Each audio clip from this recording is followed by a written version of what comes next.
मुंबईमध्ये एकनाथ शिंदे यांच्या शिवसेनेच्या प्रचाराचा नारळ फुटणार आहे। उदय सामंत, नीलम गोरे यांच्या उपस्थितीमध्ये प्रचाराचा शुभारंभ होत आहे।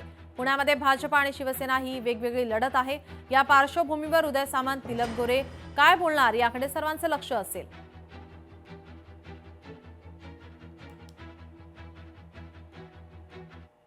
अंबाबाई मंदिर असलेल्या प्रभागामध्ये प्रामुख्याने मुस्लिम उमेदवार दिल्याने हिंदुत्ववादी संघटना आक्रमक झाल्या आहेत।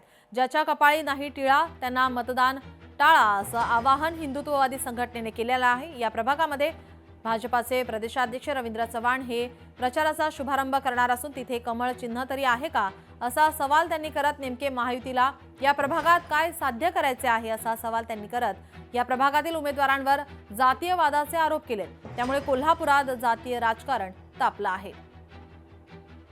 महायुतीचे काही नेते हे मुस्लिम तुष्टीकरण करताना दिसत आहेत। अक्षरशः जे जिहादी प्रवृत्तीचे लोक आहेत त्यांना हुडकून उमेदवारी दिल्यासारखं केलेलं आहे। म्हणजे अगदी शोधून काढल्यासारखे असे जिहादी प्रवृत्तीचे लोक आहेत त्यांना उमेदवारी दिलेली आहे। याला विरोध म्हणून आजची पत्रकार परिषद घेतलेली आहे। आमचं एक आव्हान राहील हिंदुत्ववादी कार्यकर्ते आणि हिंदुत्ववादी मतदारांना, आपण एक हिंदुत्ववादी यंत्रणा म्हणून उभी करत आहोत। प्रत्येक प्रभागात 20 प्रभागात आपलं अस्तित्व दाखवायचा प्रयत्न यातून केला जाईल।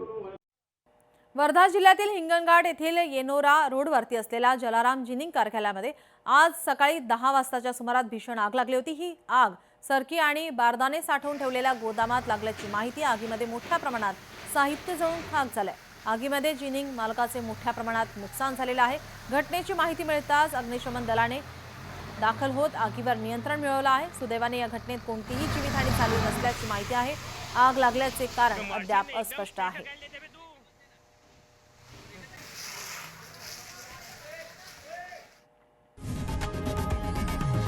लोकशाही मराठी ऐका, पहा, जागरूक रहा।